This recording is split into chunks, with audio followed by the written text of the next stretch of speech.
Bonjour à tous et à toutes. Bienvenue à tous ceux que je ne connais pas, qui sont là pour la première fois, je ne sais. Vraiment, soyez les bienvenus. Pour faire, je dirais, écho à ce qui vient d'être apporté, je trouve qu'il n'y a rien de plus terrible que quelqu'un qui est malade, par exemple, qui est blessé, qui va à l'hôpital ou à la clinique et on lui offre de le soigner et supposer qu'il refuse de se faire soigner. Il va repartir tel qu'il était, avec sa maladie ou avec ses douleurs. C'est terrible quand même. Hein? Tout à l'heure, on chantait « Je suis enfant de Dieu ». Je vous avoue que je ne chantais pas, je regardais les paroles, je méditais sur ces paroles, sur ces très belles paroles. On est enfant de Dieu. Un enfant, quand il est malade, eh bien, il se confie aux soins de sa maman et il se laisse soigner. Ah ouais. Enfin, moi, c'est ce que je faisais, je ne sais pas vous. Hein? Un enfant, si dans la nuit il pleure, il appelle sa maman se lève, ou son papa, hein? Et il se laisse bercer, il se laisse dorloter, il se laisse tranquilliser, et il se rendort. C'est vrai ou c'est pas vrai? Ben oui, c'est comme ça. Je crois que nous, on a oublié d'être des enfants souvent. J'ai oublié parfois d'être un enfant. C'est bien de redevenir un enfant. Pas pour être un petit enfant dans le sens humain du terme, mais pour être vraiment un enfant de Dieu. Je crois que ce matin, si tu es là pour la première fois ou si tu as l'habitude de venir et que quelque part peut-être ton cœur est fermé, mon Dieu, ouvre-le, ouvre-le, ouvre-le. Moi, je n'ai pas beaucoup de mots quand il me faut témoigner à quelqu'un. Je leur dis simplement, quand vous rentrez à la maison, dites ces mots, Seigneur Jésus, si tu existes, montre-moi-le. C'est pas grand-chose, hein. C'est vraiment pas grand-chose, hein. Je ne fais pas de longues phrases et de... Non, non, non, pas du tout. C'est très simple. Et je vous assure que ceux que je sais qui l'ont fait, ben ils l'ont vu exercer sa main sur eux. C'est pas plus simple. Je trouve que c'est tellement simple. Enfin, je sais pas. Et on se complique tellement les choses, on se complique tellement la vie. Des fois, je me dis, mais pourquoi tu te compliques la vie comme ça? Pourquoi tu laisses ton cerveau dérailler? C'est pas bon de jouer, de dérailler. On déraille, on ne peut plus pédaler. C'est vrai, hein, on ne peut plus. Enfin, vous essayerez, vous, hein, moi, je ne sais pas. Hein. Si vous avez un pneu de la voiture qui se crève, vous pouvez rouler, c'est vrai, mais dans quelles conditions? Qu'est-ce qu'on est compliqué parfois, mon Dieu, pardon d'être compliqué comme ça. La dernière fois qu'il m'a été donné de vous parler, c'était il n'y a pas longtemps, hein, en fait. Hein. Le titre était « Oui, Dieu est bon pour ceux qui le craignent ». 1 Jean 4,17 nous dit, si quelqu'un affirme Jésus est le Fils de Dieu, Dieu vit en lui et lui, il vit en Dieu. Et nous avons connu l'amour que Dieu a pour nous et nous avons cru à cet amour. Nous avons cru à cet amour. Dieu est amour. Si quelqu'un vit dans l'amour, il vit en Dieu et Dieu vit en lui. Des fois, je me dis, Seigneur, mon Dieu, Père, il faudrait presque prendre un marteau, un burin et nous les graver là. Et encore, je ne sais pas si ça pénétrerait. Ça nous ferait mal, mais...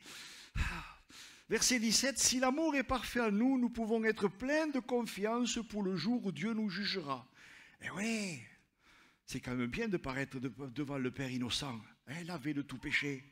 Pourquoi? Parce que notre vie dans le monde ressemble à celle de Jésus-Christ. Quand on aime, on n'a pas peur.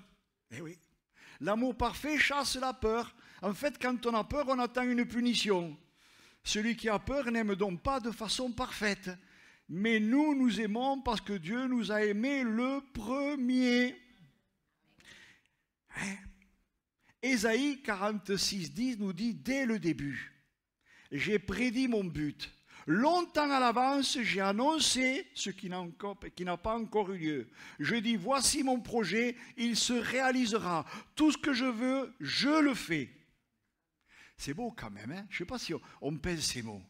Des fois on dit, Seigneur, où es-tu? Qu'est-ce que tu fais? Pourquoi les choses se passent comme ça, comme ça, comme ça? Seigneur, mais non, non, non, je répète, dès le début, Ésaïe 46,10, j'ai prédit mon but, longtemps à l'avance, j'ai annoncé ce qui n'a pas encore eu lieu. Je dis, voici mon projet, il se réalisera. Tout ce que je veux, je le fais.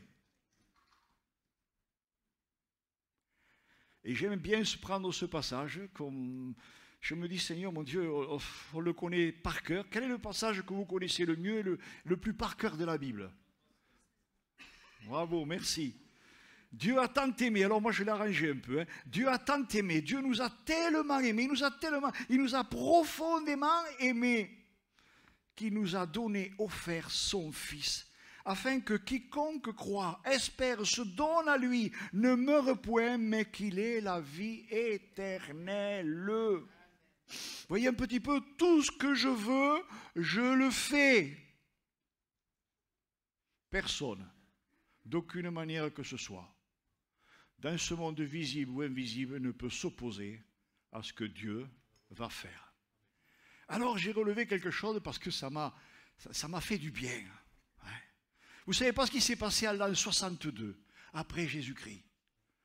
Il s'est passé quelque chose d'extraordinaire. Et vous l'avez tous entre les mains. Du moins, vous en avez une partie, dans sa totalité. Il s'est passé quelque chose. Il y avait un homme, il était prisonnier à Rome. Il ne pouvait pas sortir. Il n'y était pas permis de sortir. Chaque jour, certainement, un soldat venait et gardait l'entrée. Cet homme, c'était Paul. C'était un homme ordinaire, un homme comme nous. Pour l'autorité romaine, qui c'était Paul? Un fou qui prêchait un Dieu bizarre, un Dieu qui aime. C'est bizarre pour les hommes quand même, prêcher un Dieu qui nous aime. Ça n'existe pas ça. Et pourtant, Paul prêchait cet homme, Dieu qui nous aime. Et Paul, quand il était en prison, quand il était, je dirais, en résidence surveillée, il avait quand même la faculté, la possibilité d'avoir, je dirais pas du papier, mais un parchemin et un crayon. Ou une plume, je ne sais pas ce qu'ils avaient exactement, je ne sais pas trop. Hein. C'est sûr qu'ils n'avaient pas un stylo bille à 4 couleurs. Hein. Sinon, il aurait utilisé les 4 couleurs, pour que véritablement on réalise ce qu'il y a pour chaque couleur. Ma Bible, elle est remplie de couleurs. Bon, c'est comme ça, hein. Des fois je me dis, qu'est-ce que je peux mettre comme autre couleur? Mais en l'an 62 de notre ère, il s'est passé quelque chose d'extraordinaire.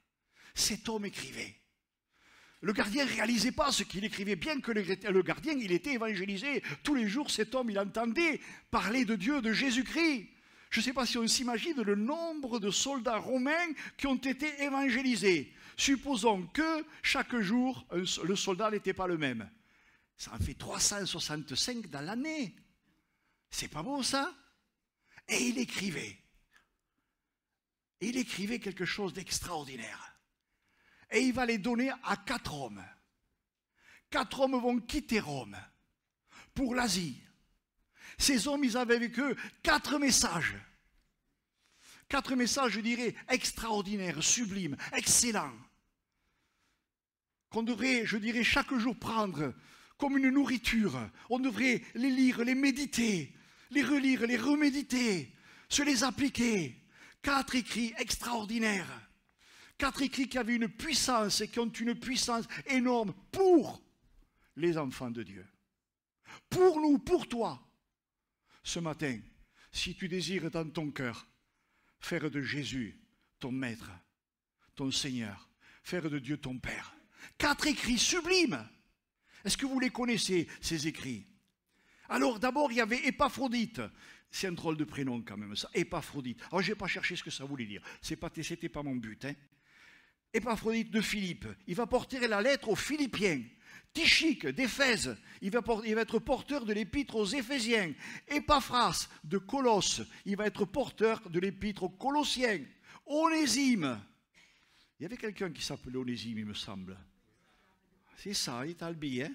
Un esclave de Colosse était porteur d'une lettre pour Philémon. Son maître, célèbre décrivent l'Église, corps de Christ, la vie chrétienne, les relations que tous les enfants de Dieu ne devraient jamais perdre de vue, afin de vivre tel que le Seigneur le désire. Vous savez, 4 lettres, 4 lettres, 4 lettres. Si l'Empire romain avait su de quelle importance étaient ces 4 lettres, ils auraient tout fait pour empêcher ses frères de porter les lettres qui étaient adressées aux Éphésiens, aux Colossiens, aux Philippiens et à un homme, Philémon. Personne ne s'appelle Philémon ici? Non? C'est un beau prénom, hein, Philémon. Ça veut dire ami, seul, ou alors ami unique. Hein? 4 lettres. Je ne sais pas si un petit peu, si on se remettait dans l'histoire du passé, à l'an 62, là, l'Empire romain est tout puissant. Ils s'emparent de tous les royaumes qui peuvent s'emparer. Ils ont une armée très forte. Là, ils vont arrêter Paul, ils vont l'emprisonner. Bien que quoi, Paul s'est livré lui-même, entre guillemets. Hein? Ils vont l'arrêter. Ils vont le mettre en prison. Ils vont le mettre sous surveillance. Et il peut écrire. Mais il ne réalise pas ce qui est en train de se passer. Le diable fait une œuvre qui le perd. Et oui, et oui. Il ne réalise pas ce qui est en train de se passer. Dieu est dans la main de Paul et dit, Paul, écris. Et Paul écrit 4 merveilleuses épîtres. 4 best-sellers. Les avez-vous lus? Les avez-vous médités? On aime bien Matthieu, Marc, Luc, Jean, c'est les évangiles, c'est Jésus qui nous parle. Alors là, on se dit, je reste là parce que c'est Jésus qui nous parle. Et des fois, les écrits de Paul, ouais, bon, c'est Paul. Non, non, non, c'est Jésus qui nous parle. Et oui, l'esprit de Jésus est dans la vie de Paul, il est dans la main de Paul. Paul écrit, et ces 4 hommes vont apporter ces lettres, chacun dans l'église désignée. Et alors je me disais, Éphésiens, c'est quand même beau, Éphésiens. Ça dévoile les mystères de Dieu révélés, l'église unifiée, le corps de Jésus. Colossiens nous met en évidence la gloire, la majesté, l'œuvre de Jésus, l'espérance de la gloire. Philippiens, ah Philippiens, c'est beau Philippiens. Bon, les autres sont beaux, attention. Mais Philippiens, ah Philippiens. Philippiens, on y trouve ce mot, réjouissez-vous. 32 fois, réjouissez-vous.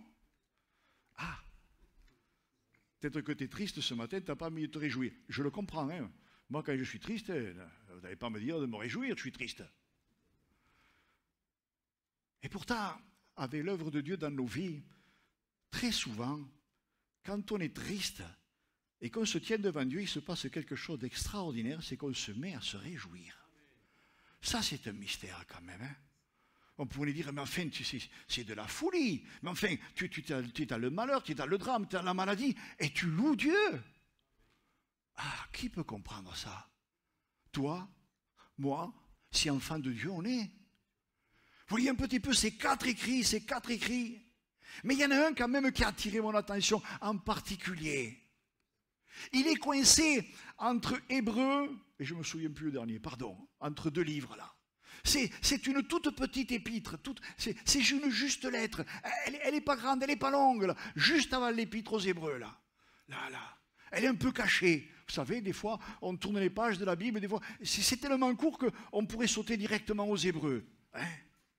Et c'est Philémon. Je ne sais pas si vous voyez un petit peu, c'est Onésime. C'est Onésime qui va porter une lettre à son maître. Alors jusque-là, on pourrait dire, qu'est-ce qu'il y a d'extraordinaire? C'est vrai, il n'y a rien d'extraordinaire. Il apporte une lettre à son maître. Sauf que Onésime, il était esclave de Philémon. Et Onésime, un jour que la porte était ouverte, il a fait la malle. Oui, il s'est barré. En langage... Oui, il s'est fait la malle. Hein. Il est parti, Philémon. La porte était ouverte. Ah, formidable. Foup, allez, et je m'en vais. Alors, je ne sais pas, est-ce qu'il est parti les poches vides ou les poches pleines? J'en sais rien. C'est pas trop clair là-dessus. Mais Philémon, il est parti. Pas Philémon, Onésime. Et il est parti à Rome. C'est quand même une histoire extraordinaire, ça. Hein, l'histoire d'Onésime. Il part, il s'en va. Et il n'est pas converti. Il a entendu parler de Jésus. Il a entendu parler de Jésus par son maître. Mais il est parti parce qu'il n'en avait pas envie. Peut-être que tu n'en as pas envie ce matin et que tu as envie de partir. Mais reste, je t'en prie, reste. Reste. Tu as choisi la meilleure part, elle est ici. Ah, je me dis quand même, les dons que le Seigneur nous donne, mon Dieu, Seigneur, donne-nous de les écouter, de les entendre, de les vivre. Je crois que écouter, ça ne suffit pas. C'est comme lire, ça ne suffit pas. Ça ne suffit pas. On a besoin de vivre ce qu'on lit, ce que je lis. Quand vous mangez, eh oui, vous appréciez le goût de la nourriture, non? Sinon, ne mangez pas, ça ne sert à rien. Et oui, parce que quelqu'un qui perd le goût, c'est horrible, c'est terrible. Hein? Je me rappelle l'histoire de ce cuisinier avec 3 étoiles, il perd le goût. Il perd le goût. Imaginez un petit peu, un cuisinier qui perd le goût. Mais c'est terrible. Mais c'est terrible. C'est fini, il a tout perdu. Nous, on a l'Écriture. On a reçu la parole de Dieu. On est dans la parole de Dieu, on est appelé à vivre dans la parole de Dieu. Alors je voudrais vous rappeler quelque chose qui s'est passé dimanche dernier. Je ne sais pas si vous vous en souvenez. Il y a eu un don dimanche dernier. Regarde la façon dont je t'ai créé. J'ai mis en toi des organes vitaux dont j'ai protégé en plaçant une structure osseuse et une structure de chair. J'ai mis en toi un organe vital, ton cœur, ton âme, dont tu dois protéger. Je ne sais pas, ce matin, un petit peu, ça a été réitéré d'une autre manière. Je t'ai donné le moyen de protéger ton cœur. Je t'ai donné ma parole. Demeure dans ma parole. Enveloppe-toi de ma parole. Elle est la protection pour ton cœur. Proverbe 4, 23 nous dit, garde ton cœur plus que toute autre chose, car de lui viennent les sources de la vie. Jean 14, 23 nous dit, si quelqu'un m'aime, il gardera ma parole et mon Père l'aimera. Nous viendrons à lui et nous ferons notre demeure chez lui. Matthieu 12, 35 nous dit, l'homme bon de son bon trésor retire de bonnes choses.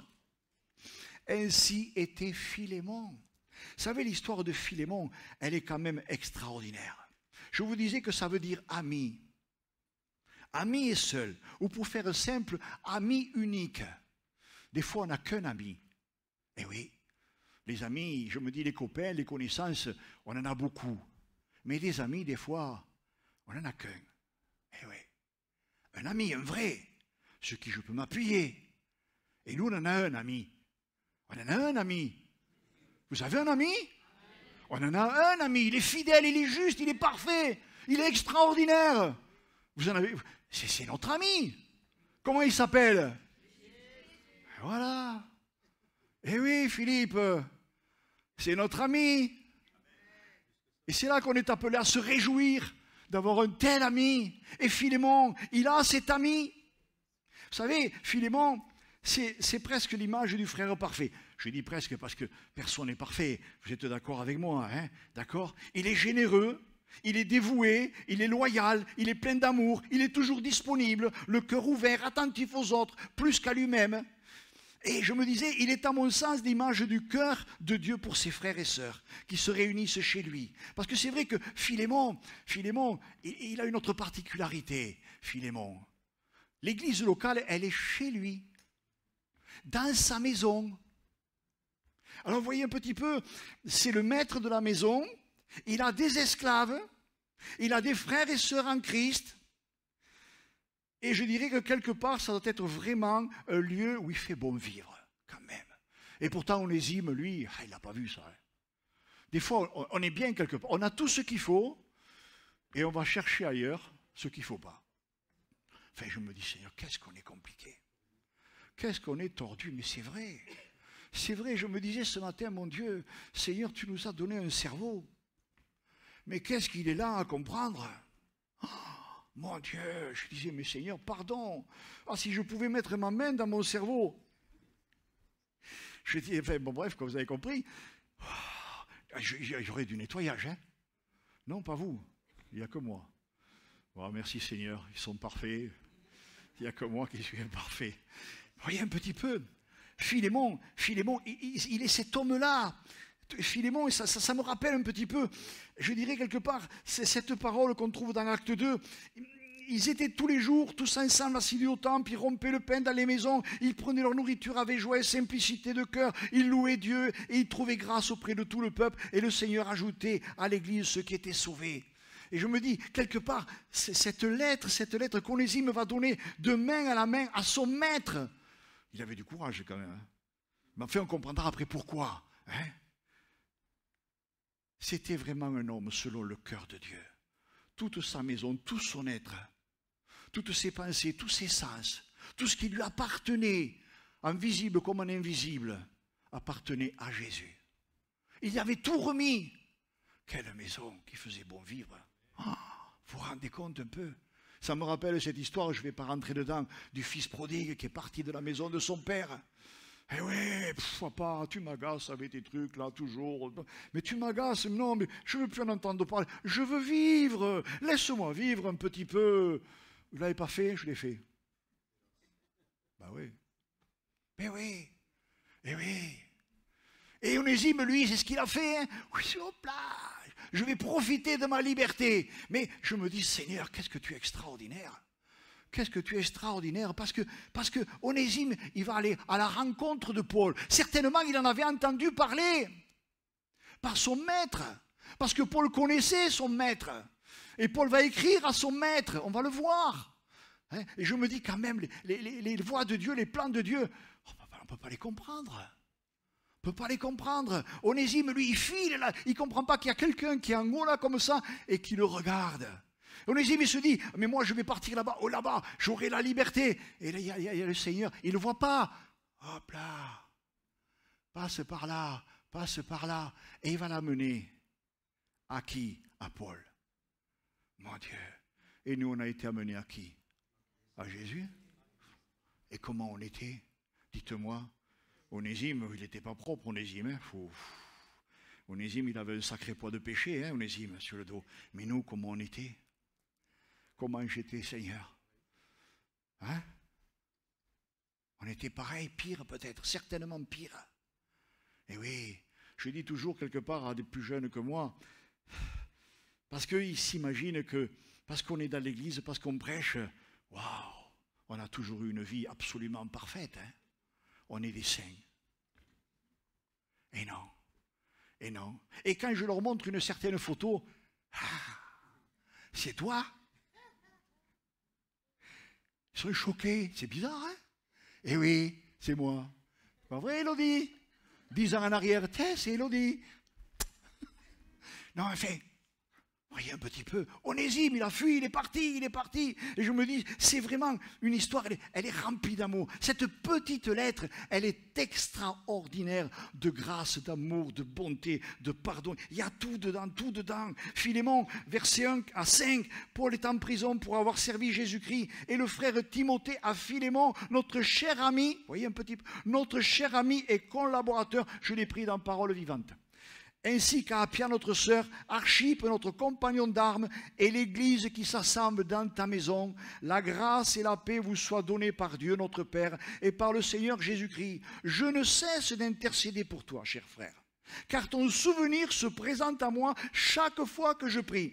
Je remercie Dieu, car j'entends parler de ton amour pour le Seigneur Jésus et pour tous les chrétiens, ainsi que ta foi vivante et loyale. C'est beau quand même, hein? Je ne sais pas si c'est chouette. Je ne cesse d'intercéder pour toi, cher frère, car ton souvenir se présente à moi chaque fois que je prie. Je remercie Dieu,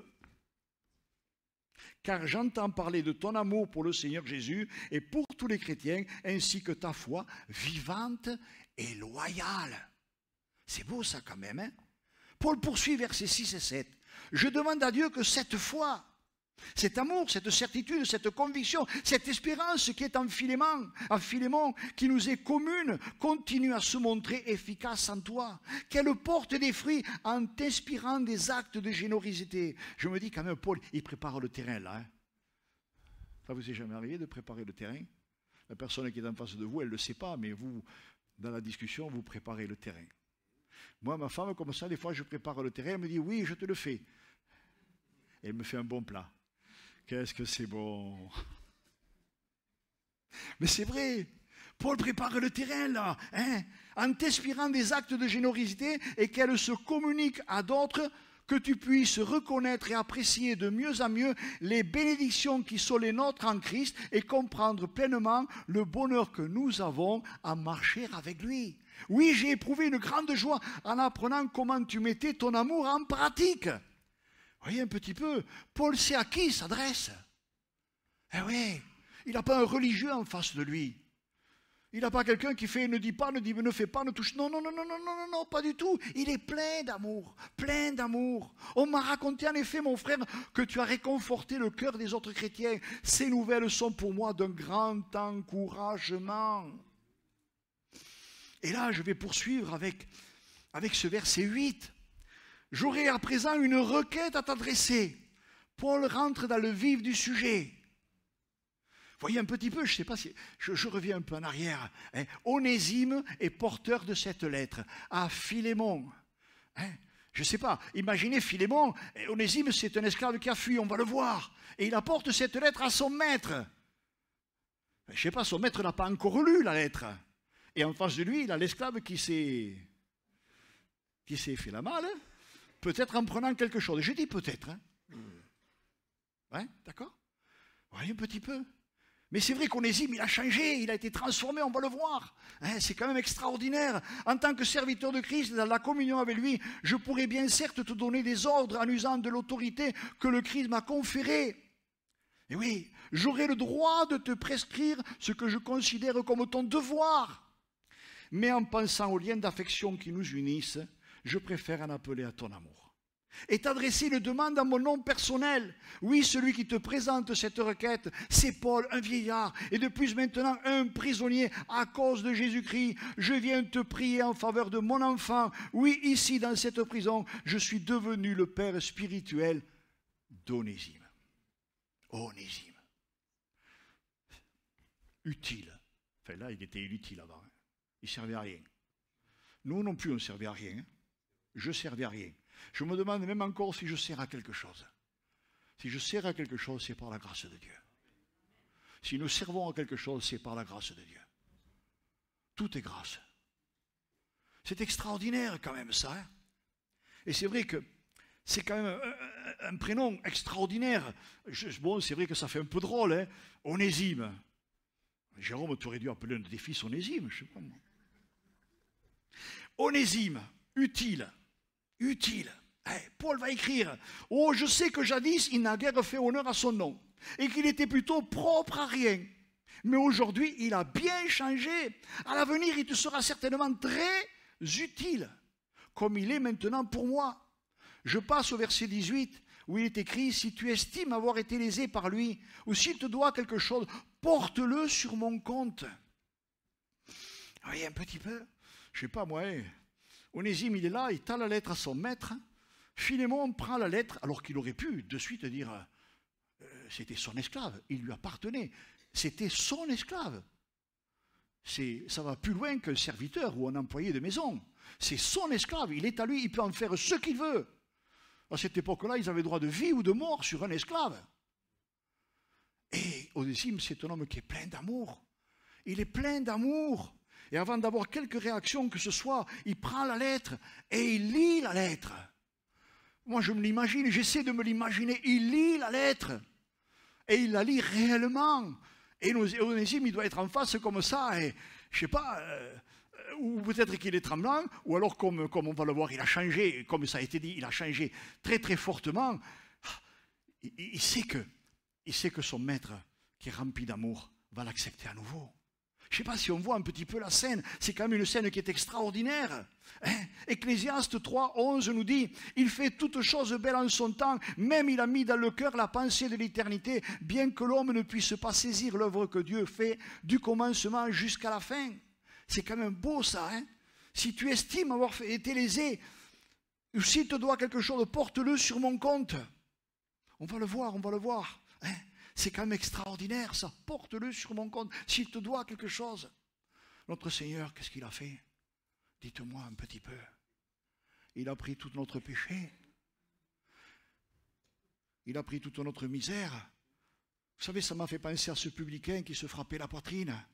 Seigneur, sois apaisé contre moi qui suis un pécheur. Onésime, il est passé par là. Il a demandé pardon. Seigneur, sois apaisé envers moi, je suis un pécheur. Regarde ce que j'ai fait. J'ai fui la maison de mon maître alors que mon maître était rempli d'amour. J'ai fui.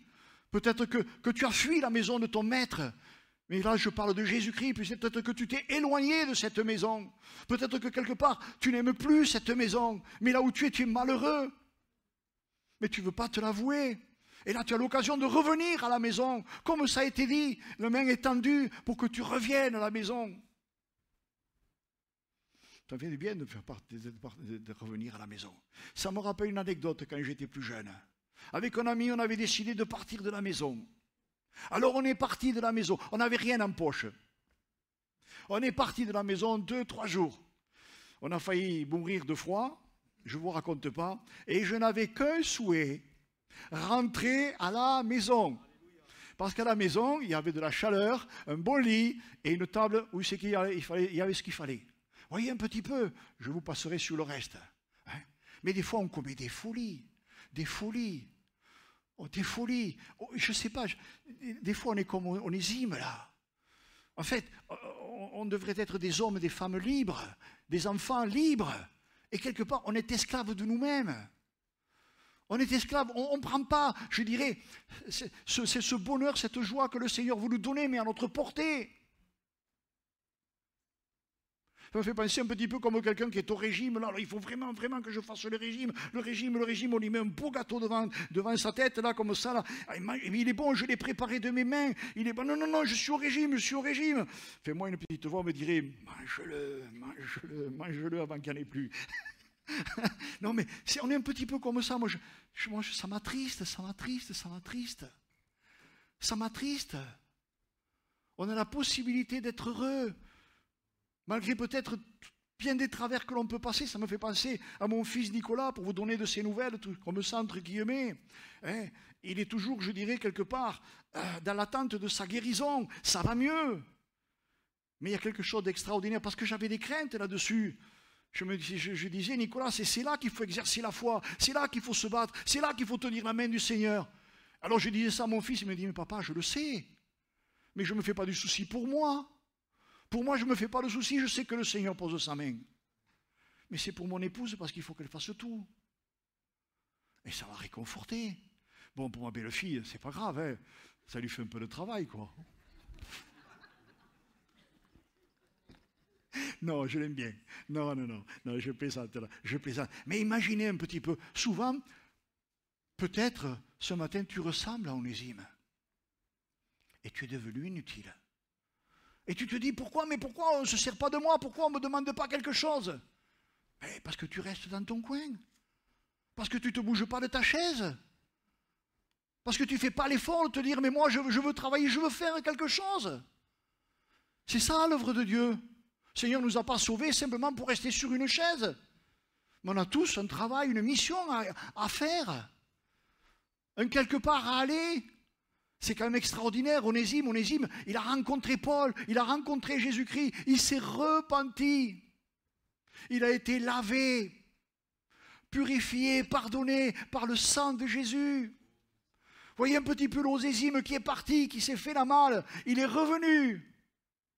Je ne sais pas s'il avait une malle. Mais il est revenu dans la maison de son maître.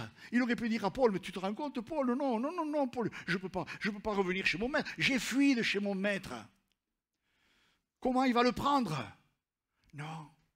Je lis, moi, il n'y a pas question posée, il ne se pose pas de questions, rien du tout. Paul, enfermé dans la prison, fait une des 4 lettres extraordinaires et merveilleuses de ce que l'Église de Christ devrait être et doit être. Et il en donne une à Onésime et il va lui dire, porte-la à Philémon. Moi je me dis qu'il n'a pas dit, porte-la à ton maître, porte-la à Philémon. Et regardez ce qu'écrit Paul, verset 13. Je l'aurais volontiers gardé auprès de moi. Il aurait pu m'assister en ton nom dans cette prison et me rendre des services que tu aimerais me rendre toi-même, pendant que je porte ces chaînes à cause de l'évangile. Voyez un petit peu le serviteur qu'il est devenu, Onésime. Hein, je ne sais pas, un petit peu. Il est devenu vraiment utile. Paul aurait voulu le garder. Ben oui, quand on a un frère, une sœur qui est vraiment utile dans l'église, mais vraiment utile, ben, Jérôme, tu vas pas lui dire, va ailleurs, écoute, je vais te faire une lettre. Non, non, non, non, non, surtout pas. Non, non, il va le garder. Mais c'est normal, c'est logique. Un serviteur comme ça, on veut le garder. Mais il n'y appartient pas à Paul. Il n'est pas à Paul. Je rappelle, il est esclave, donc il appartient à Philémon. Donc Paul ne se permet pas de le garder. Il le renvoie chez son maître. Je n'ai cependant rien voulu entreprendre sans ton assentiment. Si tu veux m'accorder une faveur, il faut qu'elle soit libre et volontaire et que tu n'aies pas l'impression d'avoir eu la main forcée. Tu dois pouvoir être généreux de plein gré et accomplir de bonnes actions spontanément. D'ailleurs, qui sait, peut-être qu'Onésime t'a-t-il été retiré pour un temps afin que tu le recouvres pour toujours. Et il te revient non plus simplement comme un esclave, mais bien mieux qu'un esclave, comme un vrai frère. Enfin, moi j'ai trouvé cette lettre merveilleuse. Ça m'a rappelé il y a très très longtemps, j'avais porté un court message là-dessus, c'était la première fois qu'on me demandait d'aller à Revel prêcher. Et j'avais pris cette lettre, je ne me rappelle pas ce que j'avais dit, bon, mais comme un vrai frère. Onésime est devenu un vrai frère. Et ce matin, tu peux devenir un vrai frère, une véritable sœur, utile, dans les mains de ton maître, dans les mains de Jésus, pour l'église locale. Et oui, parce que c'est là qu'on travaille. À moins que vous ayez un pouvoir particulier qui vous donnerait de pouvoir travailler ici et ailleurs. Moi, personnellement, ici me suffit. Mais regardez un petit peu comme c'est beau. Ces lettres qui sont parties à l'an 62 après Jésus-Christ. Philippiens, Colossiens, Éphésiens, Philémon, lisez-les à la maison. Prenez votre temps cette semaine. Dites-vous, je vais prendre Philippiens, ou je vais prendre... C'est bon, tais-toi. C'est ma montre, elle me parle des fois. Que voulez-vous, le progrès, on ne l'arrête pas. Bon, voyez un petit peu, mais lisez-les. Prenez Éphésiens, par exemple, la semaine, et vous allez lire Éphésiens. Mais vous n'allez pas simplement le lire, simplement. Vous allez prendre un crayon, un carnet, et vous allez le lire tranquillement, et vous allez écrire tout ce qui vient de toucher votre cœur. Et méditez dessus, priez pour ça. Voyez un petit peu. Je reprends verset 17. Si donc tu me retiens toujours pour ton ami, tu me tiens, accueille-le comme tu me recevrais moi-même. Je l'ai dit tout à l'heure, si tu estimes avoir été lésé par lui, ou s'il te doit quelque chose, porte-le sur mon compte. Version Choura qui nous dit, impute-le-moi, autrement dit, attribue-le-moi. Et là, ça m'a fait penser à ce passage 1 Pierre 2, 24, qui nous parle de Jésus, lui qui a porté lui-même nos péchés en son corps sur le bois, afin que, mort au péché, nous vivions pour la justice, lui par les meurtrissures duquel nous avons été guéris. Guéris. Je vous ai dit tout à l'heure, peut-être qu'Onésime avait pris quelque chose à son maître. Peut-être, peut-être. Mais il revenait d'un cœur joyeux. Il était heureux. Il rentrait à la maison. Rentre à la maison. Rentre à la maison. Ne reste pas à l'extérieur de la maison. Des jours très très sombres vont venir. Très très sombres. Même l'humanité en est conscient. Sans Dieu, ils en sont conscients. Nous avons la parole de Dieu. Dieu nous a donné sa parole. Sa parole. Je reprends, regarde la façon dont je t'ai créé. J'ai mis en toi des organes vitaux, dont j'ai protégé en plaçant une structure osseuse et une structure de chair. J'ai mis en toi un organe vital, ton cœur, ton âme, dont tu dois protéger. Je t'ai donné le moyen de protéger ton cœur. Je t'ai donné ma parole. Je t'ai donné ma parole. Ta parole est une lampe à mes pieds, une lumière sur mon sentier. Onésime avait fait cette rencontre. Sur son chemin, il a rencontré Jésus. Il s'est repenti et il a changé de vie. J'aime bien un petit peu cette différence. Des fois, dans certaines versions, le mot repentance n'existe plus. Changer de vie. Changer de vie, ça ne veut pas dire grand-chose. Changer de vie, n'importe qui peut changer de vie, hein. Je suis avec une épouse aujourd'hui, j'en épouse une autre demain, j'ai changé de vie. Ça ne veut pas dire grand-chose. Hein. Se repentir, c'est autre chose. Il s'est repenti, Onésime. Il a réalisé sa folie. Il s'est agenouillé certainement devant le Seigneur et il a demandé pardon. Et le Seigneur Jésus, qui est un ami fidèle et extraordinaire, il a tendu la main, il a dit, relève-toi. Tu es pardonné, tes péchés te sont pardonnés. À la croix. J'ai versé mon sang pour toi. tes péchés te sont pardonnés. Oh, j'avais préparé autre chose sur l'héritage, je vous en parlerai une autre fois.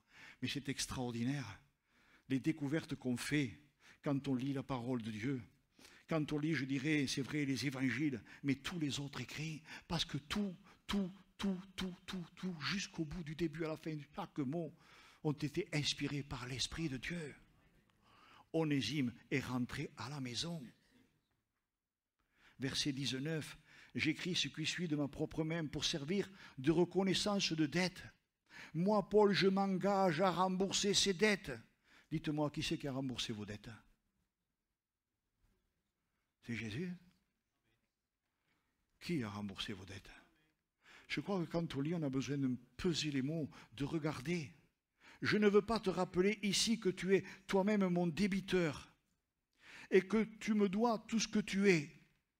Oui, frère, puisque nous sommes unis dans le Seigneur, j'aimerais bien en profiter pour te demander la faveur de l'accueillir. Fais-moi ce plaisir, tranquillise mon cœur pour l'amour de Christ. Je t'adresse cette lettre dans la ferme conviction. Et un petit peu, je t'adresse cette lettre à la ferme conviction que tu répondras à mes désirs. J'ai pleinement confiance en toi. Je suis même persuadé que tu feras encore plus que je ne demande. Voyez un petit peu. Vous la connaissez, vous l'avez déjà lue cette lettre? Ah, mais relisez-la. Alors pour punition, pour dimanche prochain, 10 fois écrit. Non, je rigole, je plaisante. Mais et lisez, Seigneur, donne-nous, quand on lit la parole de Dieu, de ne pas faire que la lire. Si vous faites que la lire, ça va devenir ennuyeux. Honnêtement, ça va devenir ennuyeux. Mais quand on se met à la méditer, c'est plus pareil. C'est plus pareil. C'est là le Saint-Esprit nous parle. Voilà ce que je veux que tu sois. Voilà comment je veux que tu te comportes. Voilà où c'est que je veux que tu changes, que tu sois transformé. Le Seigneur vient parler à notre cœur. Je me suis régalé de relire Éphésiens, Philippiens, Colossiens et caché juste avant les Hébreux l'épître à Philémon. On a un ami extraordinaire. Il s'appelle Jésus. Encore une fois, une simple fois, si tu es sorti quelque part de la maison, reviens, rentre à la maison. Jésus est toujours prêt à t'accueillir avec amour. Il ne te fera pas de reproches. Le Seigneur ne nous fait pas de reproches. Tiens, quelqu'un nous en a parlé, il me semble, c'était dimanche dernier. Les reproches. Je me disais, il y a une différence entre les reproches et les remarques. Bon, on ira une autre fois. Hein? Voyez, il ne fait pas de reproches. Il est heureux de nous voir rentrer à la maison. Il veut que tu rentres à la maison. Seigneur, donne-nous encore là ce matin, dans le peu de ce que j'ai pu apporter de ta part, Seigneur. Si nous sommes égarés, si nous avons quitté un temps soit peu la profondeur de ta parole, Seigneur, remets-nous, Seigneur mon Dieu, dans la droite ligne de ta parole, Seigneur. Parce que ta parole, c'est vrai. Tu veux qu'elle soit une lampe à nos pieds, une lumière sur notre sentier. Et tu veux que par elle, nous nous laissions guider, Seigneur mon Dieu Père. Parce que tu veux faire grâce là ce matin. Merci pour l'auditoire, Seigneur. Merci pour tous ceux et toutes celles qui ont écouté, Seigneur. Et peut-être pour ceux qui n'ont pas écouté, Seigneur mon Dieu Père. Je veux croire que quelque part, à l'intérieur d'eux-mêmes, tu as greffé ta parole, Seigneur. Et qu'elle va un jour se révéler, Seigneur. Vraiment, Seigneur mon Dieu, nous te remercions, nous te rendons grâce. Je te rends grâce, mon Dieu.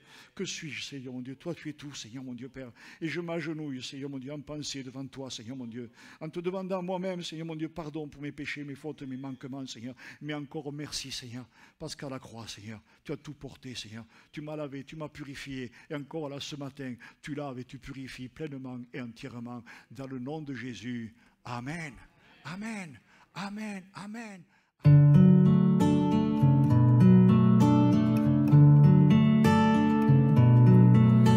Well, I heard there was a secret chord that David played and it pleased the Lord.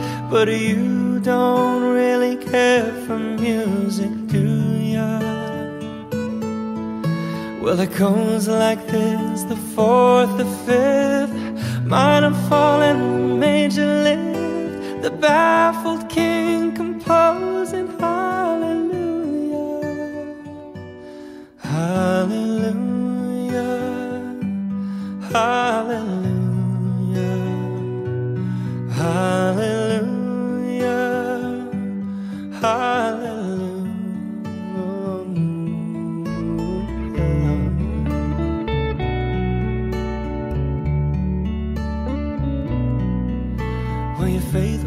wrong, but you needed proof. You saw her bathing on the roof. Her beauty in the moonlight overthrew you. She tied you to her kitchen chair. She broke your throat and she cut your hair. And from your lips she drew